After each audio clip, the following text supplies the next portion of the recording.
Então, nós vamos apresentar a seguir mais um tema também bastante importante. Vamos falar sobre joalherias de sucesso, o impacto do design de consumo na experiência e fidelização do consumidor, porque vocês, mais do que ninguém, sabem que o consumidor está cada vez mais volátil e, consequentemente, essa percepção em relação à marca também. E para justamente driblar tudo isso, essa instabilidade, o lojista demanda de estratégias que vão fortalecer o posicionamento e também fidelizar esse público. Então, para falar um pouquinho sobre isso, Maurício Queiroz é CEO do escritório MQ Design de Consumo, atende empresas do setor como Vivara, Life, Pandora, Ômega, CL Joias, Maxior, Boutique de Relógios em Portugal, Royal Collection no Azerbaijão, além de marcas como Dior, Under Armour, Le Creuset, Kohler, Cacau Show, Tissot, bom, entre outras tantas aí. Maurício também é formado em arquitetura pela Universidade Mackenzie de São Paulo, pós-graduado pela Politécnica de Catalunha em Barcelona, foi diretor do Retail Design Institute Brasil e membro do Conselho da Associação Brasileira de Designers de Interiores, além de palestrar no Brasil e exterior, coordena tours focados na experiência e no varejo em Nova York concomitante à NRF, a Retail's Big Show. Então, apresentação feita. Maurício, agora é com você. Seja bem-vindo. Mais bacana. Bom, obrigado por vocês terem vindo, assistir um pouquinho do que a gente tem feito e do que a gente vê como futuro do varejo. Obrigado para a Feninger e para a IBGM pelo convite. É um prazer estar aqui com vocês. E no mercado que a gente já trabalha há muito tempo. A gente trabalha com joalherias, acho que há mais de 20, 25 anos. E tem alguns cases aqui que eu vou mostrar para vocês. Bom, me apresentando um pouquinho, acho que já fui super bem apresentado, né? Mas eu sou Maurício Queiroz.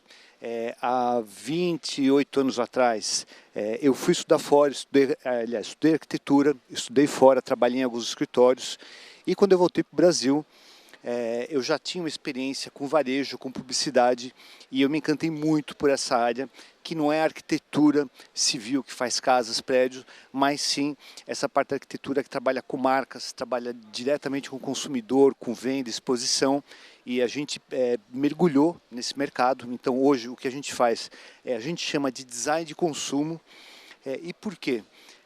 Porque a gente entende que a arquitetura é uma coisa muito estática, e para quem aqui está no varejo, vai entender o que eu estou falando. Quer dizer, você tem uma ciência, que é entendendo o consumidor, circulação, expositor de produto, omnicanalidade, compra por impulso, compra programada. E, na verdade, se você quiser ter um varejo que funciona, você tem que ter tudo isso. E a gente falou, putz, o que a gente faz não é mais arquitetura. A gente tem que arrumar um termo porque a gente faz, que é design de consumo. Então, a gente tem trabalhado essa metodologia por muito tempo com várias marcas. Bom, dentro do escritório, o que a gente faz? O que eu acabei de falar é design de consumo. A gente materializa tudo isso, obviamente, através da arquitetura. Toda a parte de brand, VM, campanhas de PDV e design de produtos a gente faz também.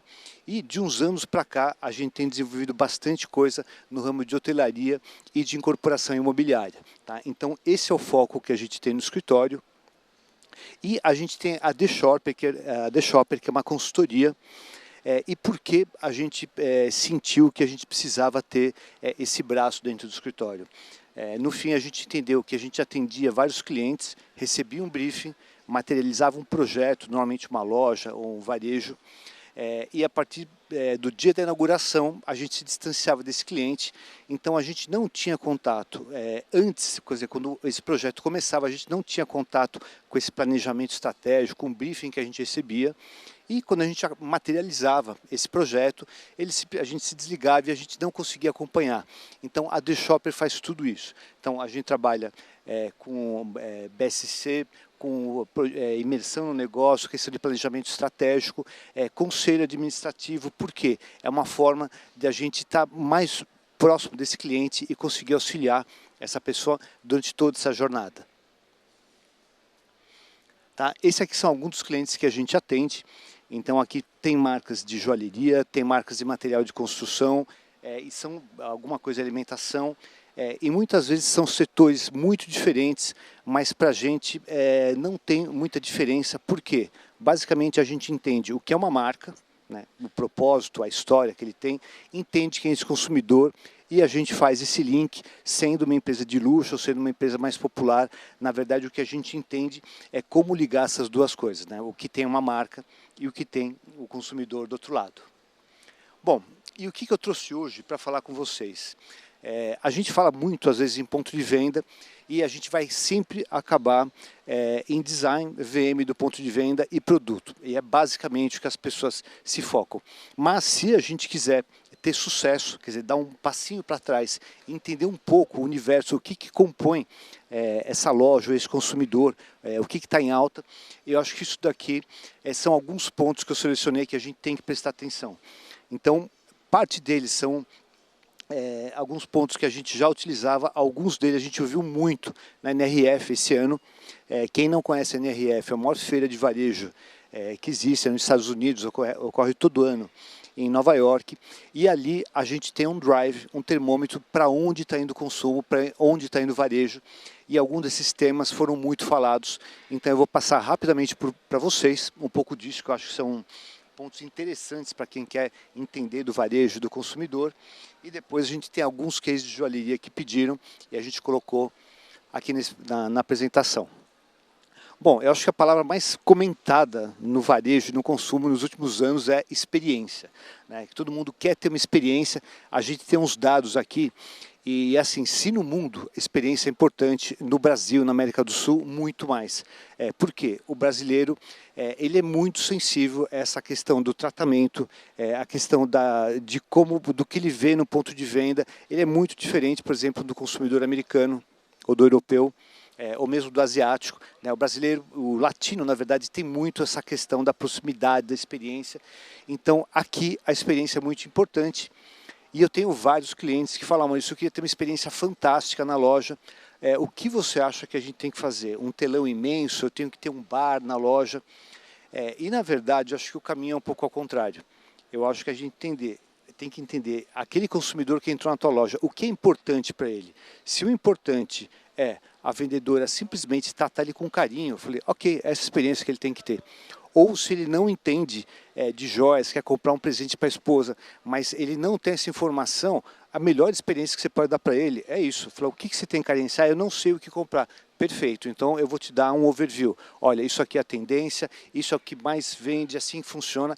Essa vai ser a experiência para ele. Então, muitas vezes eu acho que a gente faz um caminho muito longo e a experiência que realmente funcionaria, ela está muito mais próxima. Aqui eu coloquei dois cases, né? Esse aqui é do Starbucks Reserve, então é uma marca. Acho que aqui todo mundo conhece o Starbucks. E qual que é o objetivo deles com essa loja? Obviamente, vender também café, mas acho que muito mais vender o que a marca, o que a Starbucks entende do business dele. Então aqui a gente tem a Prince, que é uma panificadora, então eles têm pães exclusivos feitos dentro da loja. Esse aqui eu experimentei, é um blend com vários tipos de grão, então eles servem para você na mesa, para você degustar cada um deles, entender a diferença dos grãos. Se você gostar de algum deles, você pode ir até na máquina, que eles torram o grão na loja, e você pede para levar para casa. Eu tenho um bar que tem drinks alcoólicos à base de café. Bom, e o resultado disso qual que é? Quando eu saio aqui da Starbucks, eu deixo de me incomodar de entrar em outra unidade da Starbucks e pagar 15 ou 20 reais um café, porque eu entendo esse diferencial, ou seja, aqui eles não estão falando de produto, né? Aqui eles estão vendendo a marca, tudo que você pode potencializar a marca, eles colocam nessa loja. Eu vi que a Cíntia comentou bastante da Tiffany. Essa loja eu visitei em Nova York, já visitei umas 2 vezes, e o que é muito interessante? Essa é a Tiffany da Quinta Avenida. Então eles fecharam a loja principal para uma reforma que vai demorar anos, e essa daqui é uma loja temporária, por incrível que pareça, né? Mas é uma loja de 4 andares, onde era a Nike. Porém, nessa loja, ele reuniu várias experiências interessantes. Então, desde gravação de peças, ele tem uma coleção de produtos que não são joias. Então, desde skate, fogões, mochilas, muita coisa na loja, que são produtos de entrada. Então, eu posso não ter dinheiro para comprar uma joia da Tiffany, mas eu posso comprar um chaveiro, eu posso comprar um skate para o meu filho.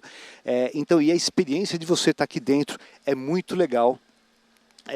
aqui nesse vídeo de baixo que ele está passando, isso daqui. Isso aqui eu achei o máximo. A hora que você está na Quinta Avenida, em frente à loja, ela está fechada para reforma. Eles colocaram uma placa, mas já colocaram as pegadas que te levam até a rua do lado para você entrar na Tiffany. Então, assim, tudo é muito pensado e é muito bacana. Eu passei horas dentro da loja, não comprei nenhum produto da Tiffany, mas com certeza, na minha cabeça, a Tiffany deixou de ser a marca da sacolinha azul, da Audrey Hepburn, e se tornou uma marca muito mais, que eu identifico muito mais o que eles têm de produto e qual que é o brand que eles têm. E a coleção que eles estão fazendo agora com a Nike é fantástica, né? Obviamente para se aproximar da geração Z, mas é um movimento bem bacana. Vamos lá. Aqui a gente colocou esse ano o que a gente sempre chamou de PDV.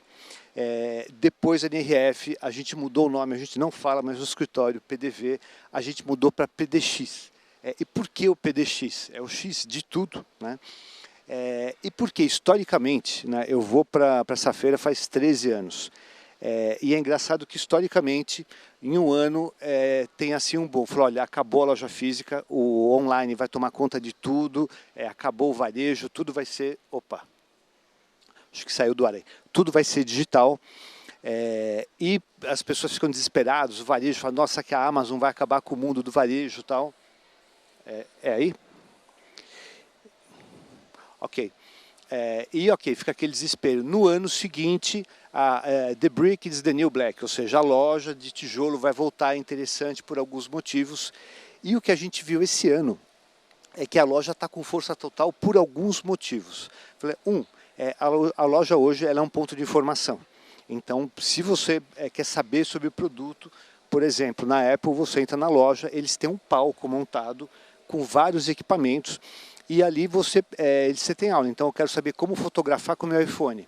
Ok, como fazer vídeos ou como fazer música com o meu iPad. Então, você tem aulas o dia inteiro. Então, um ponto de venda. Ele virou um canal de informação. Ele é um canal de experiência. Então, é muito difícil no online você propiciar uma experiência, aqui na loja é muito fácil.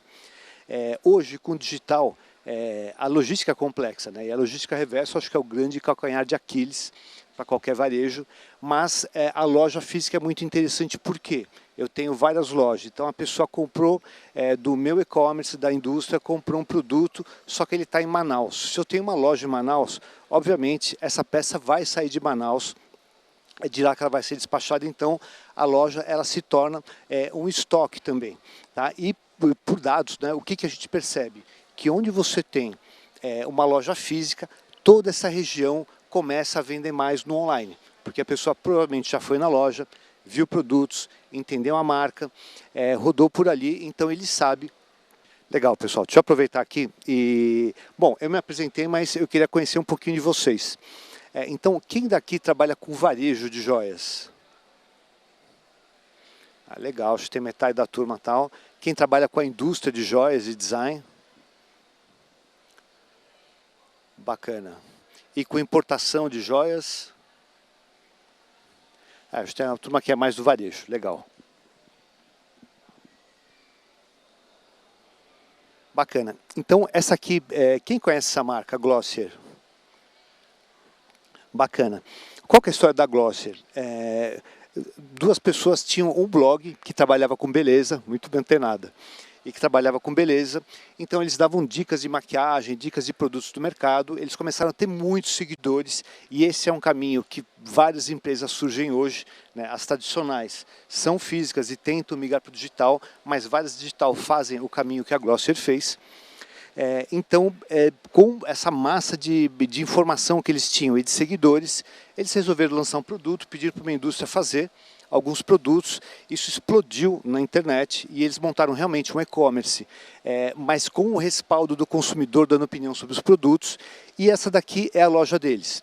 Mas o que é interessante, eu fui nessa loja e o bacana é que é uma loja que você tem mais vontade de entender com o produto, interagir, tirar selfies, postar no Instagram, ver produto, conversar com a vendedora, do que comprar e por quê. Eles têm um aplicativo, que é o mesmo aplicativo que você usaria se não tivesse na loja. Com esse aplicativo você consegue escanear o QR Code dos produtos, então vem informação, vem fotos de pessoas usando aquilo. e você pode dar um like, então aquilo fica salvo. Se você quiser amanhã ou semana que vem comprar aquele produto, você não precisa comprar na hora. E você tem muita informação, você pode selecionar o produto e simular como ficaria essa maquiagem. E na loja você tem vários itens, por exemplo, como essa peça imensa na parede, você tem vários lugares para selfie, você tem um camarim. Então, na verdade, as pessoas passam muito tempo na loja, não necessariamente comprando, mas quando você sai da loja, vai para casa, pelo aplicativo, eles te mandam um comunicado, falam, olha, todos os produtos que você viu na loja, a gente viu que ainda você ainda está indecisa, então eu vou te dar um desconto se você quiser comprar agora. Ou seja, a pessoa começou a pesquisar antes de ir na loja, foi na loja, teve uma experiência super bacana, saiu da loja, está em casa, ele recebe uma mensagem para continuar comprando. E aí eu pergunto para vocês, essa venda, ela é uma venda online, digital, ou é uma venda física? Quer dizer, é muito difícil você falar, porque ela é muito fluido, né? Então, às vezes eu pergunto para varejistas, você tem um e-commerce? Ah, falou, tenho, e é a minha melhor loja. Eu falei, não entendi, o que você quer dizer com isso? Eu falei, eu tenho 60 lojas, das 60, a minha loja, o meu e-commerce é o que mais vende, então ela é a minha melhor loja. Ou seja, mas é um pensamento, pessoal, o teu consumidor não pensa assim, se é tua maior ou melhor, o que ele quer, ver o teu produto, ter informação, ir na loja, experimentar, ter mais informação, poder comprar na loja, poder comprar em casa, ou comprar metade na loja ou em casa. Então esse caminho é muito fluido, mais a experiência que você tem na loja, ele vai te ajudar muito a vender esse produto depois, seja no e-commerce, no marketplace, ou em outro lugar. Bom, eu vi que a Cíntia comentou bastante de geração Z, as novas gerações. Então, quem que é a geração Z? É uma pessoa que nasceu entre 95 e 2010, então ele vai estar com de 13 a 28 anos.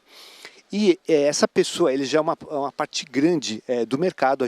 Várias coisas que a gente vai comentar aqui, eles são muito focados nesse público. Essa é uma tendência que a gente vê muito forte e no final a gente vai especificamente falar um pouco sobre geração Z. Tá? E o que é isso aqui, ESG? Social, Corporate e Governance, ou seja, é uma empresa que tem uma preocupação com o social, com o corporativo e com o meio ambiente. Tá? Então, basicamente, hoje, uma marca, para a geração Z, uma marca que não tem uma função social, por exemplo, um varejista que abriu um negócio numa região para explorar comercialmente essa região e não dá nada em troca. Para alguns pode ser normal, para essa nova geração, cara, não faz sentido, ele só explora e não dá nada nessa região. Por exemplo, ele não essa empresa, ele não aceita todas as raças, todos os gêneros. Quer dizer, esse tipo de empresa, e isso basta você ver a Abercrombie, Hollister, Victoria's Secret, que tinham determinado um estereótipo que aquele era o ser humano perfeito, e os outros não faziam parte da minha rede. Essas redes basicamente quebraram, porque esse público não aceita esse tipo de discriminação. Né? Quer dizer, mas qual que é a notícia boa? Quem entender um pouco isso vai sair muito na frente. Então, por exemplo, essa daqui é a Parade, que eu acho que é uma empresa exatamente o oposto do que é a Victoria's Secret, que tinham as Angels, mulheres maravilhosas, lingeries. Quer dizer, o que é a Parade? É uma marca super inclusiva. Então, na foto, na entrada da loja, você tem todos os tipos de pessoa com muita diversidade sexual, de peso, gênero, ou seja, ela é muito inclusiva. A loja ela é completamente divertida, que quebra com esse padrão que a lingerie sempre tem que ser sensual. Quer dizer, nem sempre a lingerie tem que ser sensual. Quer dizer, ela pode ser um produto confortável, com N funções. Mas eles entenderam muito isso, é uma startup que isso aqui explodiu durante a pandemia, pelo posicionamento ESG que eles têm. E lógico, e nessa questão do social, de entender o meio ambiente, o que eles têm? Você vai na loja, pede no caixa, eles te dão um saquinho com o valor do frete pago, você vai para casa, seleciona o que você tem de lingeries ou de peças usadas, antigas, que você não usa, você coloca ali, eles mandam para a indústria, aquilo tudo é reciclado, e pode virar material de isolamento de casas, pode voltar para a indústria têxtil, mas é totalmente reciclado. Então, na loja, você entrando, ele já tem um lugar de descarte, ou eles pagam o frete, né? Eles gastam com isso, porque essa é uma bandeira que eles têm, que eles são super inclusivos, respeitam as pessoas, ou seja, isso é muito forte, é a base, mais do que o design, mais do que a sensualidade, esse é o propósito dessa marca.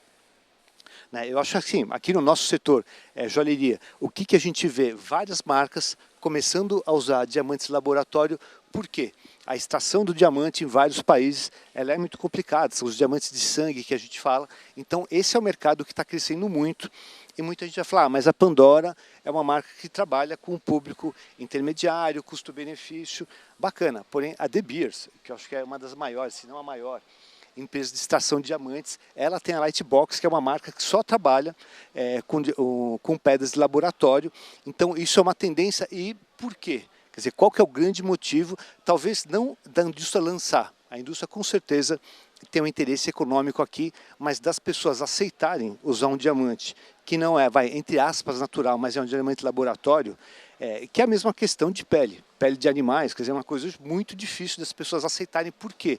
Tem todo um histórico, não é bem visto e o diamante vai no mesmo caminho, né? Então, eu acho que é muito interessante o negócio de vocês terem esse olhar de fora, se eu estou sendo, para o meu público, se eu estou sendo correto nessa questão ESG, porque isso vai ter um preço para quem não entender. Cara, isso aqui, esse ano, a questão do Pre-Owned, talvez tenha sido o tema mais conversado que a gente viu em feiras, né, o ano passado e esse ano. E por quê? O que a gente entendeu um pouco do mercado? E às vezes assim, essas viagens, feiras, a gente acaba tendo muita informação segmentada, mas depois dos dias você começa a consolidar e entender qual é o sentido. E de uma forma muito resumida, o que a gente entende? Que essa questão de pandemia, escassez de recurso natural, guerra, isolamento, tudo isso cria nas pessoas uma sensação de falta de abundância. Acho que tudo que a gente teve nos outros anos, a sensação é que isso para um pouco. Então eu vi o varejo muito menos ousado e muito mais pragmático. Então falar, eu vou fazer uma ação, ok, mas se essa ação no final do mês vai me dar um resultado, o meu cliente vai ficar mais feliz semana que vem, bacana, então a gente vai fazer. Se é uma coisa de brand que eu vou ter resultado daqui a anos, não é o que a gente vai investir. E o consumidor, mesma coisa, ele está muito assertivo na compra. E a questão do usado, eu acho que assim caiu como uma luva no momento que a gente está. A ponto de a Saks, da Quinta Avenida, que é uma das maiores marcas de luxo, tem um departamento de usado. A Best Buy, que seria a versão americana da nossa Fast Shop, tem na placa da loja. Nós vendemos itens novos e itens usados numa loja de eletrônico na Quinta Avenida. Você fala, cara, isso era improvável há uns anos atrás, né? Mas e muito isso que está sendo tocado pela geração Z. Então, aqui, ó, 41% dos consumidores procura primeiro roupas de segunda mão quando estão comprando. Quer dizer, 41% é quase metade do mercado, né? E quase 46% da geração Z, quando vai comprar um item novo, eles vão antes na internet e falam, ok, eu estou pagando R$100 esse item, se eu for vender daqui a 6 meses, por quanto eu consigo vender? Ah, eu vendo por 70, bacana, eu vou comprar. Se for muito baixo, eu vou escolher outro item. Ou seja, eles levam em consideração o valor de revenda para comprar um item novo, né? Esse case aqui é fantástico, já tem um tempo, não é novo, mas quando eu vi isso num jornal, eu fiquei de queixo caído. Isso aqui a Patagônia lançou numa Black Friday nos Estados Unidos, e ela colocou no jornal uma página com esse anúncio aqui, ó, Don't buy this jacket, ou seja, não compre essa jaqueta, né? E com a marca Patagônia. Aí eu falei, nossa, o que é isso? E quando eu li o texto, o que ele coloca? Que se você tem uma roupa e ela serve para você, não compre outra roupa, você não precisa, né? Você está sendo consumista.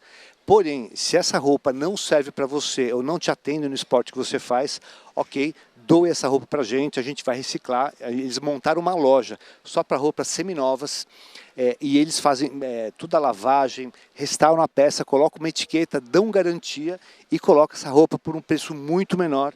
E ela é vendida nessa loja, por quê? Para pessoas que querem fazer o esporte, mas não têm o poder aquisitivo, simplesmente para comprar uma roupa nova. Então, eles estimulam você a reciclar. Bom, eu não preciso dizer que eles explodiram de vender nesse Black Friday, mesmo com essa propaganda, não compra essa jaqueta. Por quê? Quem compra a Patagônia, além de comprar uma roupa, ele compra o propósito da marca, que é preservar o meio ambiente. Então as pessoas são fãs, adoram. Então isso aqui foi muito feito pelo propósito, tanto é que o fundador, ele doou a empresa, 100% da Patagônia, há pouco tempo atrás, e é o propósito muito real, e essa ação assim tem tudo a ver com o propósito da marca. Tá, essa é uma loja que a gente fez em Portugal, e a gente fez há uns 2 anos atrás, e ela tem um brief, eu vou mostrar ela um pouquinho para frente, então não vou falar muito sobre ela, mas basicamente ela tem 3 áreas bem definidas, e uma delas é uma área de usados, pre-owned. Quando o CEO da marca falou que eu queria um andar da loja só para artigos usados, todo mundo caiu de costas, falou, você é maluco?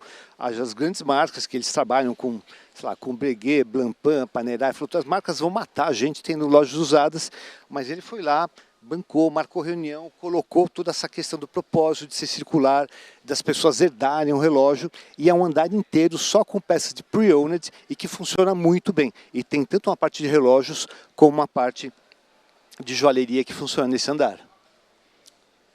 Quer dizer, aqui o live commerce, que eu acho que é uma coisa que se vocês que têm varejo não utilizam ainda, quer dizer, eu acho que comece a ter olhos para isso, porque é um mercado muito interessante, né, que vai crescer muito. Então a gente já tem cases aqui da Mimo que faz isso super bem com várias marcas grandes. Tem um case, esse aqui da Gran Cru, que eu adoro. Como funciona esse live commerce? Você está no site comprando os produtos no digital, e é uma coisa muito comum você ter dúvidas se você vai levar o vinho branco para o coquetel, um chardonnay ou outro vinho. Então, no site, você clica o botão, fala, eu quero falar com o vendedor. Isso dentro da loja. Eles têm ali um pequeno palco, então o vendedor falou, opa, alguém está me chamando. Ele vai atrás do palco, fala, pois não. Isso filma e fica passando no site. Ou seja, se outras pessoas estiverem ali também vendo vinhos, eles vão ouvir a explicação. E ele fala, o que você precisa? Fala, vou fazer uma festa, quero um vinho branco, é uma festa à tarde, não quero gastar muito, quero gastar até R$40 num vinho, bacana. Então o sommelier separa os vinhos e fala, eu tenho 3 opções, essa tem essa característica, esse tem outra característica, o que você acha interessante? Ele fala, eu prefiro esse primeiro. Ele falou, perfeito.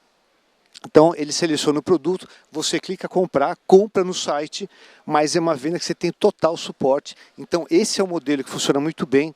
A Vivara já está trabalhando nesse sistema, né?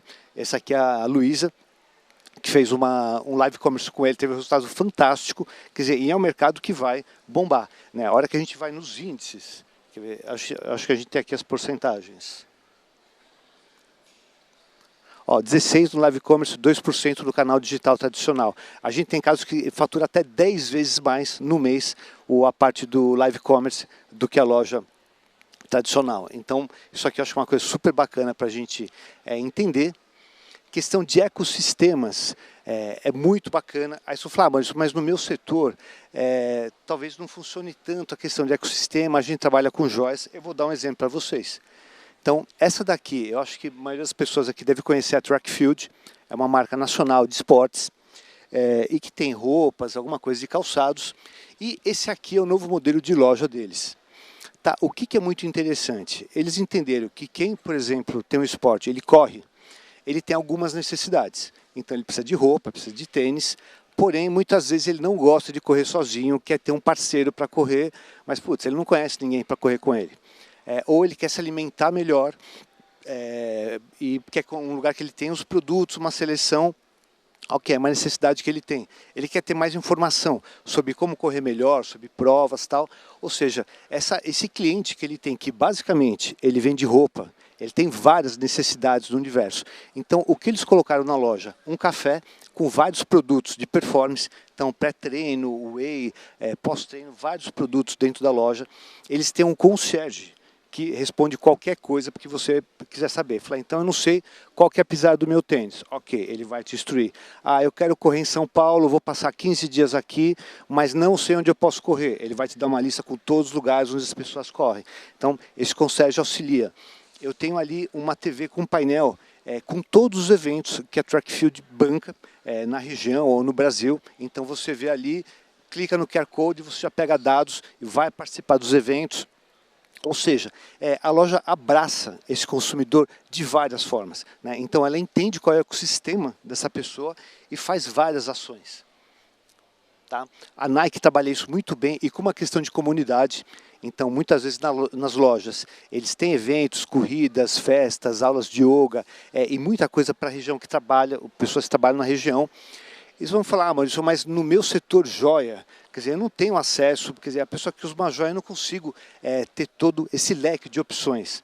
Então, aqui é um exemplo da Louis Vuitton, que eles montaram uma loja fantástica, na verdade é um museu, isso aqui está em Paris, e aqui ele cria esse ecossistema dentro do que cabe no DNA deles. Então eles têm uma loja de doces, eles têm uma galeria com os produtos mais icônicos, eles têm exposições de arte, tem peças customizadas, ou seja, esse consumidor que compra Louis Vuitton, ele tem outros interesses que fazem parte dessa pessoa, então eles abrigaram tudo isso nessa loja, e o que acontece? A cada 2 ou 3 meses eles mudam completamente a programação, ou seja, é um lugar que a ideia é que essa pessoa tenha uma ida recorrente. Então sempre ele volta na loja para ver o que está acontecendo e para ele suprir, né, essa comunidade com esse ecossistema que permeia aí o que a Louis Vuitton tem de produtos.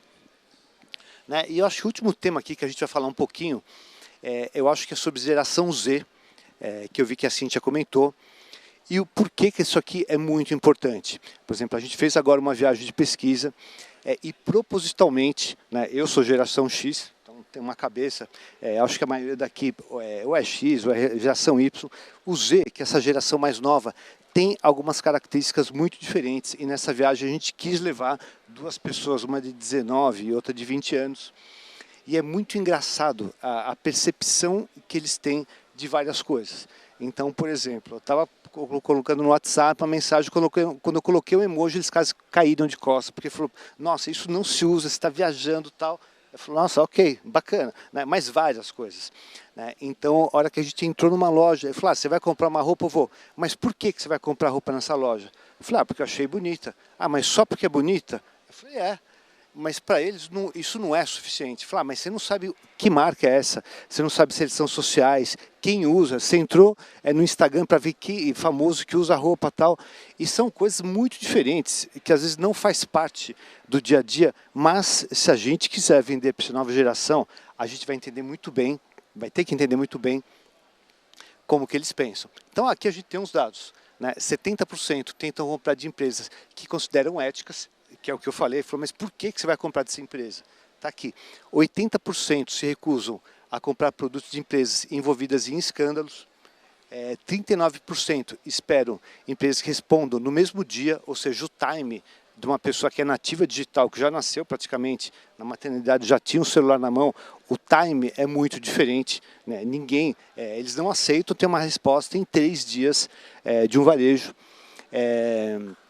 Que mais? 65% procuram saber a origem do que consomem. Se vocês forem na Shake Shack, Estados Unidos, é uma hamburgueria, quase um McDonald's. Do lado, eles têm uma lista com todos os produtores. Então, o alface eu compro desse produtor, que está aqui a foto da fazenda dele, porque ele não usa agrotóxico. A carne, a gente compra desses 3 fornecedores que criam o gado solto, você tem do lado do caixa. Porque para eles é muito importante saber se o que eles estão consumindo está de acordo com o padrão ético que eles têm. 63% confiam na recomendação de amigos sobre marcas e produtos, e essa geração ela é muito sensível a influenciadores. Né? Então, esse aqui é o público que a gente foca muito hoje, porque até 2026 eles vão ser responsáveis por 50% do consumo no mundo, ou seja, daqui a 3 anos. Então, a gente tem que entender o que tem na cabeça dessas pessoas. E se a gente mapear um pouquinho o que a gente tem aqui, eu acho que é muito fácil a gente entender um pouco tudo que a gente conversou de tendências antes disso. Bom, o pessoal pediu e eu separei aqui alguns cases que a gente tem feito na área de joalheria, na área de vocês. Tá? Então, um deles é a Vivara. A Vivara a gente já trabalha com eles há muito tempo, acho que mais de 20 anos. E para a Vivara, o que a gente entendeu? Que como é uma marca que ela é relativamente elástica, né? Então a gente tem desde a Vivara em shoppings mais elitizados, em shoppings populares, porque ela tem esse range de público. Porém, claro, a gente tem que clusterizar a loja, uma pelo custo de implementação e outra por característica de se adaptar em termos de percepção com o público. Então, essa daqui é uma loja que ela é uma flagship, é uma loja super elitizada, que a gente montou em São Paulo. Então, ela tem toda a fachada de veludo interna, tem essa parte de posters. Eu não tenho a loja tão massificada, então a gente tem uma exposição de VM mais seletiva, eu mostro mais coleções. é Iguatemi de São Paulo. Então, a gente tem uma exposição muito mais seletiva, quer dizer, na loja, esse aqui é o modelo A, eu tenho o modelo standard e a gente tem o modelo C. No modelo C, com certeza, a gente teria esse balcão muito mais carregado, com mais produto, apesar de ser a mesma marca, quer dizer, é um público diferente e a gente tem que entrar em sintonia com ele. Né? E basicamente tudo aqui é desenhado exclusivo para a Vivara. Né? Essa loja, a gente não tem life aqui, em algumas marcas a gente começou inserindo um mobiliário, aliás, a gente tem sim, tem uma mesinha do outro lado aí de life pequena. E por quê?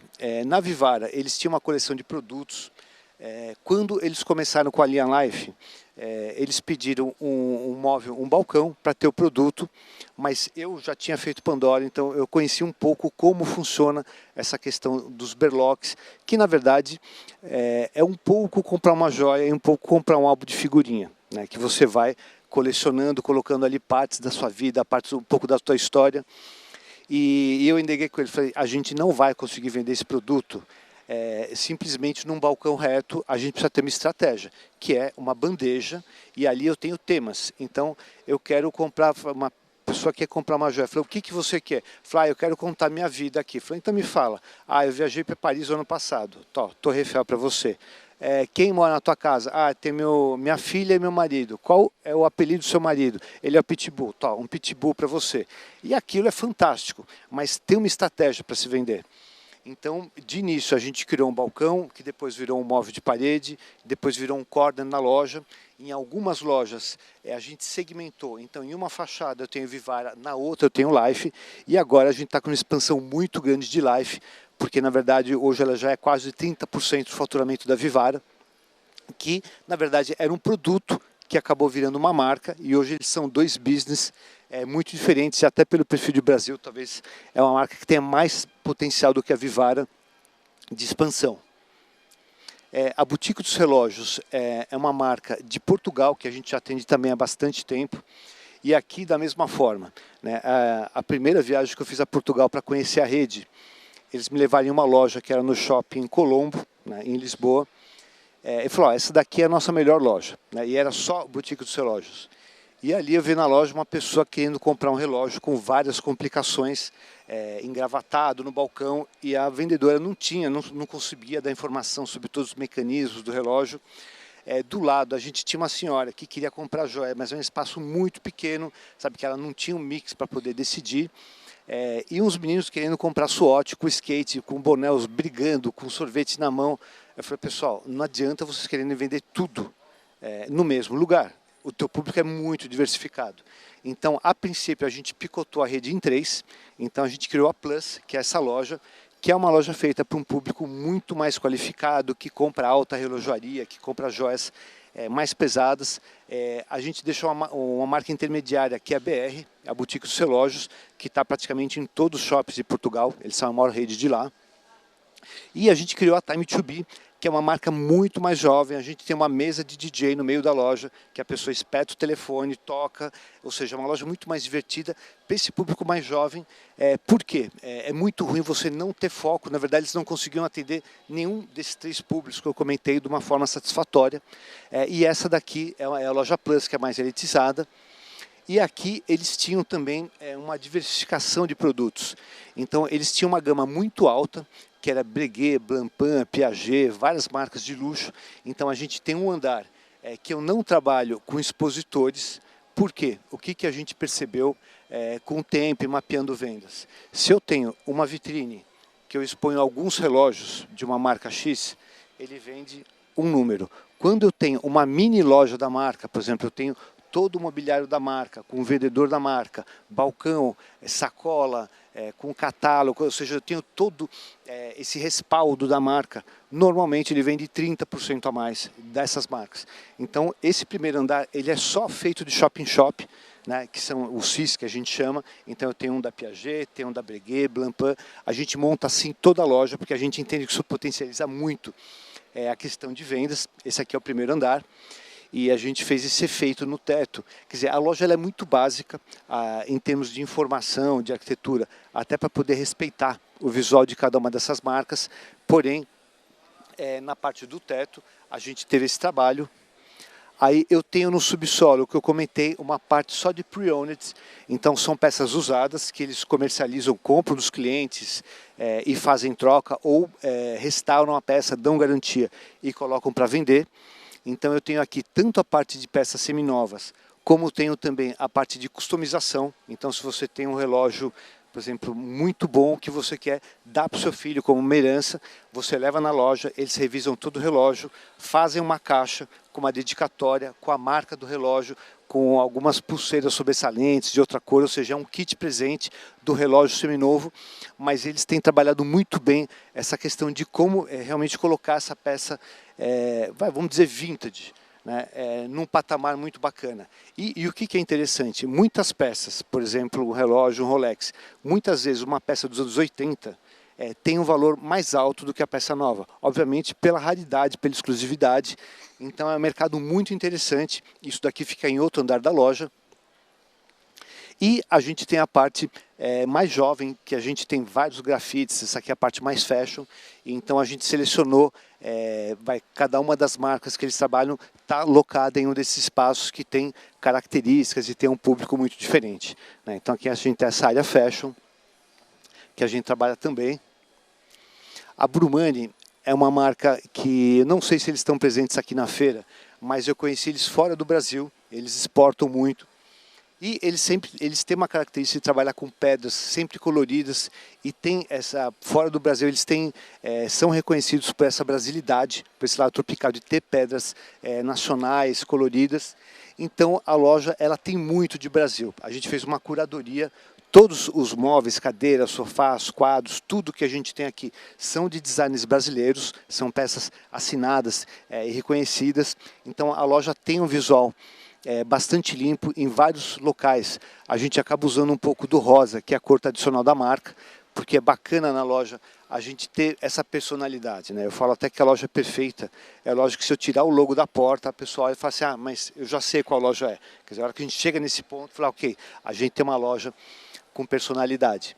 Então tudo que a gente vê aqui é design brasileiro, tem um pouco a característica da marca, e a loja ela é muito básica, porque a joia é muito colorida, eles trabalham muito com pedras coloridas, então a gente quis ter esse contraponto no visual mais neutro, né, no geral, para destacar sempre as peças da marca. Né, aqui tem um trabalho de marcenaria muito bacana que foi feito nessa loja. A Pandora, a gente começou trabalhando com eles fora do Brasil, e quando eles vieram para o Brasil, a gente começou a montar as lojas. E um ponto engraçado, na verdade a gente já fez várias marcas de fora, que quando vem para o Brasil fala, olha, eu já tenho todo o modelo de negócio fora sei lá, eu sou da Itália, fora da Itália eu já tenho todo o modelo de negócio, então eu tenho produtora, a gente exporta para o Brasil, lá a gente manda um projeto, as pessoas executam, e a gente para e fala, olha, o Brasil ele não é tão simples, né? E aí, a hora que eles começam a abrir empresa, fazer importação, tirar radar, ver a questão de impostos, eles falam, Maurício, é o seguinte, o nosso business plan foi por água abaixo, porque é tudo ao contrário, o imposto de importação é 100%, o time para poder ter volume importando com o meu radar é enorme e tal. Eu falei, ok, nada diferente do que todas as marcas que entram aqui, então a gente já tem um pouco essa fórmula do bolo. Bom, e basicamente essa loja, o que a gente fez? A gente foi viajar, mediu, fotografou, conversou com os designers e basicamente tudo que tem aqui dentro a gente produziu no Brasil. Então essa foi da Pandora, acho que foi a primeira loja 100% produzida fora. Isso aqui eles produzem na China, o mobiliário. A gente executou tudo aqui, desde logotipos, bandejas, luminárias de mesa, tudo porque a gente entende que o Brasil é diferente, até hoje é assim que eles fazem, e para outras marcas, por exemplo, o Ômega, a gente tem feito o mesmo processo, porque é como funciona. Então isso aqui é tudo feito aqui, é um projeto padrão da Pandora, que a gente influenciou muito pouco na questão do design, exceto com esse forro alto, com esses logos que a gente tocou aqui. Mas é uma marca que eles entendem muito bem o produto, e essa questão de como vender uma peça, uma joia que tem uma história ligada com a vida dessa pessoa, que tem esse link, eles trabalham isso muito bem. Eu acho que por isso que hoje, eu acho que ainda são a maior joalheria do mundo. Quer dizer, não vi nos últimos meses se alguém ultrapassou, mas nos últimos anos eles estão na frente de todas as grandes marcas de joalheria. A da Ômega é um cliente nosso que também é de fora. a gente executa todas as lojas, mesmo case. Né? Quando iam trazer os produtos, quando eles começaram a ver o valor disso, falou, bom, isso a gente quer fazer tudo no Brasil. Né? E aí a gente executou tudo aqui. Esse vidro especificamente, a gente teve que criar um designer, um artesão para fazer esse vidro.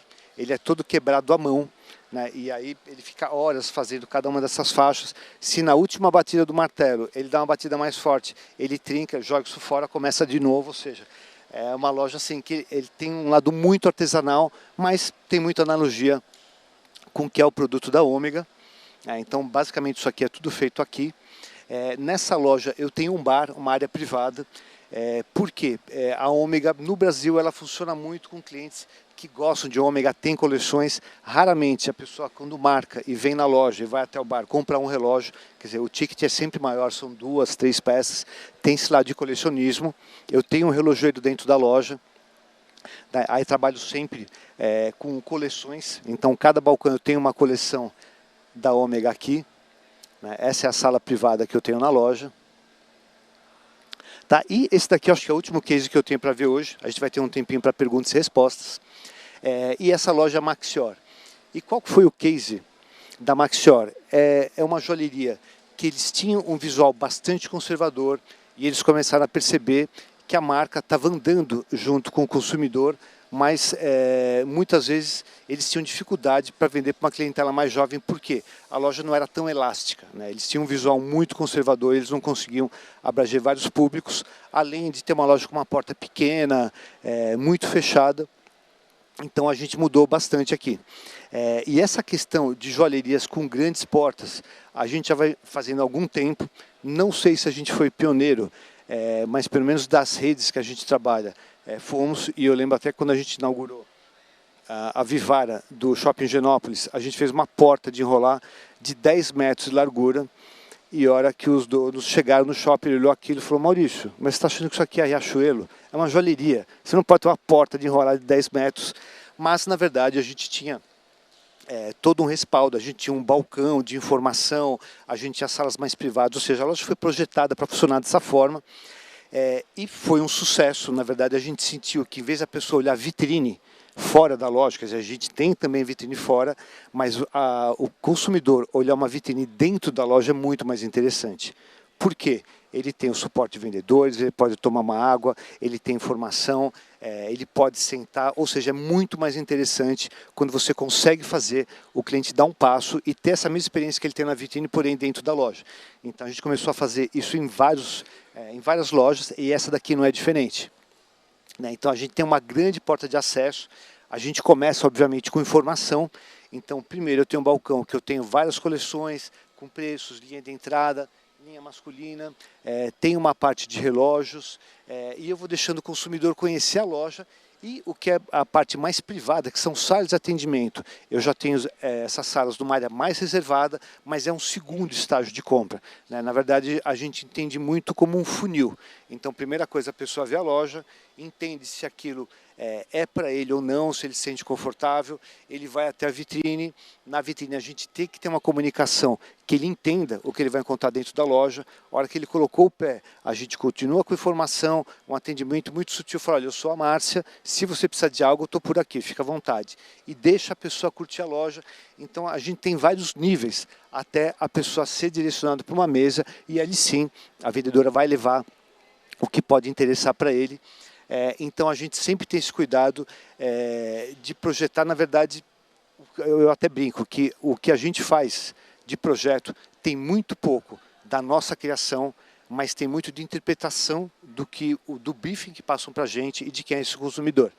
Então essa loja ela só é assim porque é a Maxior, com o briefing que passaram para a gente, para o tipo de público, tipo de joia. Se fosse uma outra joalheria, provavelmente ela seria muito diferente, né? Então essa questão de ouvir, entender o consumidor e desenhar uma loja específica para ele, é o que a gente tem gasto muito tempo para ter projetos mais assertivos. E aqui a gente queria ter uma escultura, algum elemento que fosse muito proprietário da marca, né, o que eu comentei, aquele elemento que a pessoa vai falar, eu já sei que joalheria é essa, não preciso nem ver a marca. Então a gente criou uma estrutura de tela, uma tela dourada, que é um céu em cima da loja, que é muito bacana. Aqui ele perde muito, mas no local ele é muito interessante essa peça, ele é completamente orgânico.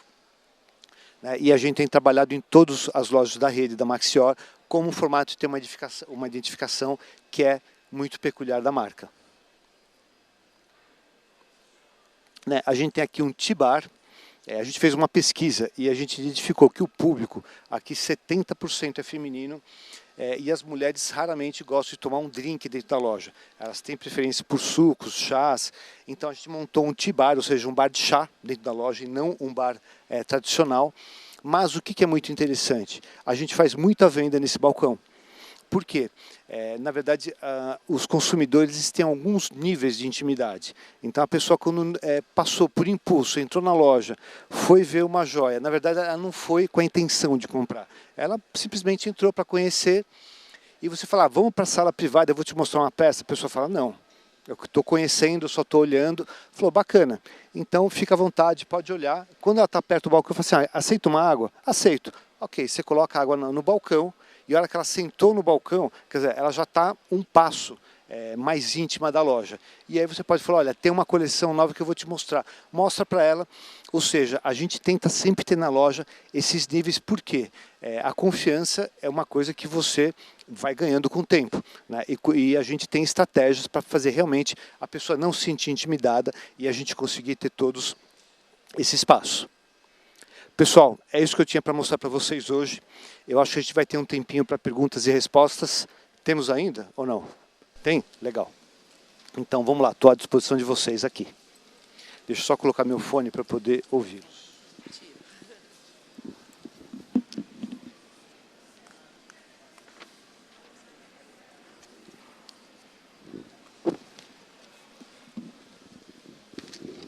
Vamos lá.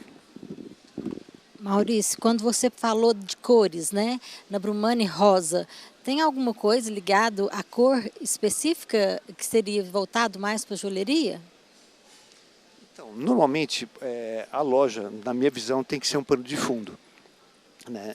Então, sempre o que a gente faz, uma loja que ela trabalhe muito bem com o produto. Então, se eu tenho um produto muito colorido, eu vou tentar ter um pano de fundo, né, que é uma loja, uma estrutura mais básica. Muitas vezes o produto é muito básico, por exemplo, vamos dizer uma loja de uniformes médicos, que eu vou ter tudo praticamente branco, então a gente até poderia trabalhar.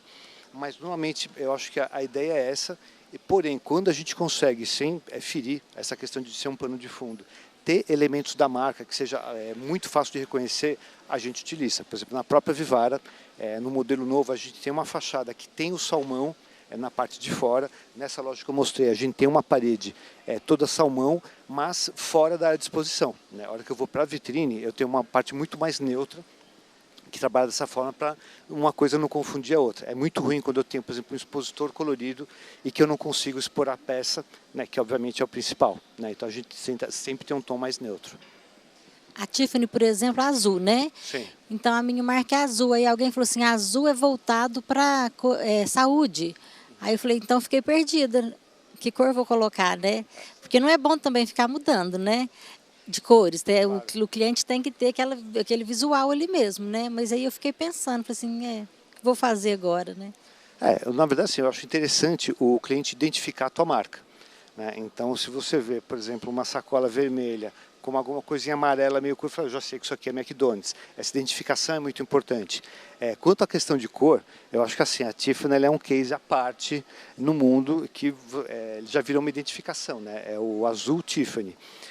Que não é uma cor muito comum de se usar em joalheria. Normalmente a gente tem tons mais femininos, como rosa, vermelho, bege. Mas eu acho que é uma questão assim, muito bem trabalhado, eu acho que pode ser um elemento bem forte. Obrigada. Nada. Mais alguém?